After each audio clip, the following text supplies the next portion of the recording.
Good afternoon, everyone. Welcome to another of the wonderful SBA speaker series. We're very pleased to have with us today our esteemed Senator Lamar Alexander. I'd like to begin by welcoming the Senator and his staff to the University of Memphis and the Cecil C. Humphrey School of Law, by thanking the SBA, particularly Nick and Stephen, for their wonderful job in organizing this event. And in addition, in thanking our 11th president, Dr. Shirley Raines, for coming down to provide an official and proper welcome for our speaker. So, Dr. Raines.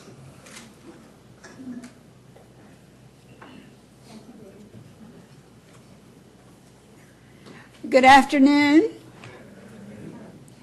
I love driving up to the building and seeing that wonderful blue banner that says 50 years for the Cecil C. Humphrey School of Law, and then seeing the other banner that said 100 years for celebrating the University of Memphis. So welcome to this important session. It's an honor for me today to welcome and introduce our distinguished guest. Lamar Alexander was born in Maryville, Tennessee, and I even said it correctly, Maryville. Not Maryville, Maryville. The son of a kindergarten teacher and an elementary school principal. He is a seventh-generation Tennessean. Senator Alexander earned his undergraduate degree from Vanderbilt and his law degree from New York University School of Law. He chairs the Senate Republican Conference until January 2012 and serves on the committee overseeing federal spending, education, health care, clean air, and the Tennessee Valley Authority. He is the ranking member on the Senate Rules Committee, and he is the only Tennessean ever popularly elected to both governor and U.S. Senator. Senator Alexander has been U.S. Education Secretary, University of Tennessee President, and professor at Harvard School of Government. He chaired the National Governors Association and President Reagan's Commission on America's Outdoors. In private life, he helped to found the nation's largest provider of worksite daycare. And I tried to guess if that's KinderCare or Bright Horizons. Bright Horizons, okay. I did have the Bright Horizons. Okay.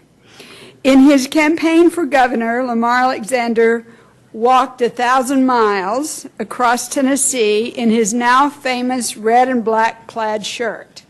And actually, that's when I first shook his hand, when he was walking across Tennessee, and that's when I met his wonderful wife, Honey. Once elected, he helped Tennessee become the third largest auto producer and the first state to pay teachers more for teaching well. He is a classical and country pianist and an author of 7 books, including 6 Months Off, the story of his family's life in Australia after he was governor. Lamar Alexander and Honey Bueller were married in 1969. They have 4 children, 4 grandchildren, and he is a Presbyterian elder. I'm going to tell you just a few more things that are outside the official introduction.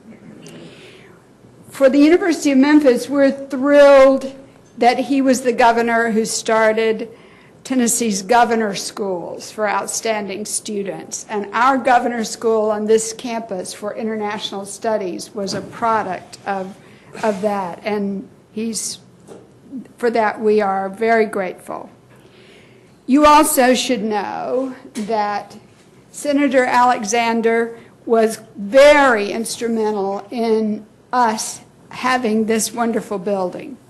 We had to go to Congress and meet with them and work with them in order to acquire the building, and also get permission from the United States Post Office. And without the help of our congressman, that could not have been achieved. I'm going to tell you one more quick thing. While clerking for Judge John Minor Wisdom of the U.S. Court of Appeals in New Orleans. He played trombone, tuba, and washboard in your father's mustache band on Bourbon Street. Welcome, a great educator who has cared about higher education for a long time and helped to establish centers of excellence and endowed professorships and chairs during his tenure, and who always talks about education.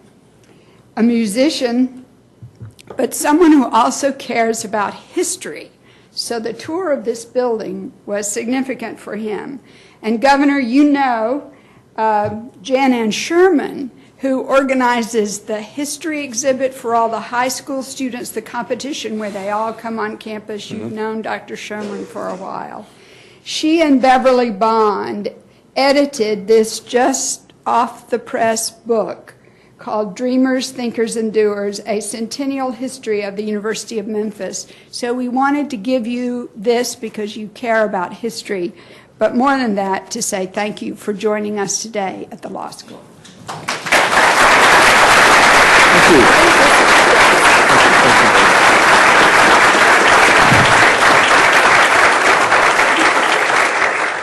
Thank you, Dr. Raines, Dean Smith.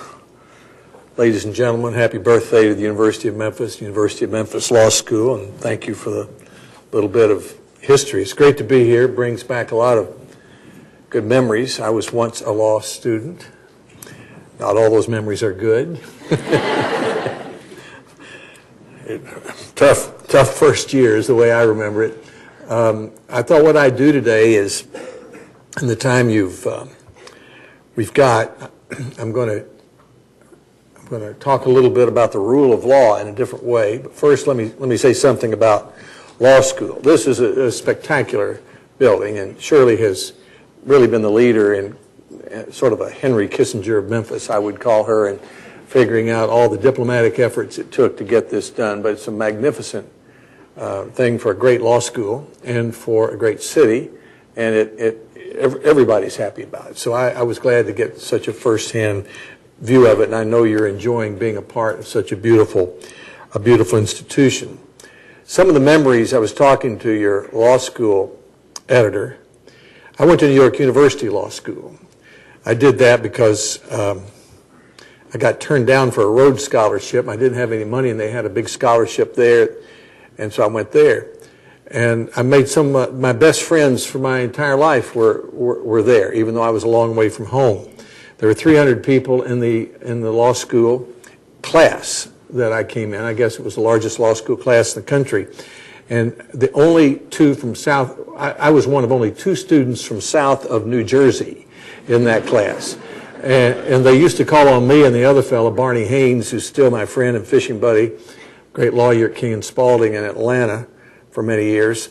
And at first we thought, he was from Shelbyville, Tennessee, and at first we thought they were calling on us to hear how we talked, and then we realized they were calling on us to see if we could talk, because they'd never met anybody like us. Standing in line waiting to register before my freshman year, the fellow in front of me, this is back before computers and all, said something, and I said, "What's the problem?" And he said, "I left my money at home." And I said, "Well, where's your home?" He said, "New Jersey." Well, I thought that sounded like it would, be 500 miles away. We were in Manhattan at the time. And I said, "Well, how much is it?" He said, "It's about $400 I need to register."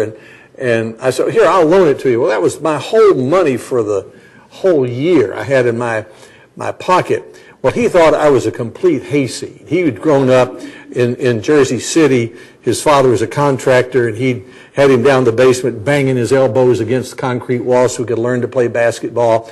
And he became a good basketball player, captained Georgetown's basketball team, then came on to NYU like I did. We became great friends, roomed together 2 or 3 years, still see each other together. His name's Paul Tagliabue, and I got a lot of Super Bowl tickets out of that relationship over the years. So loaning the guy in front of you $400 when you're standing in line is not always a bad thing when you're...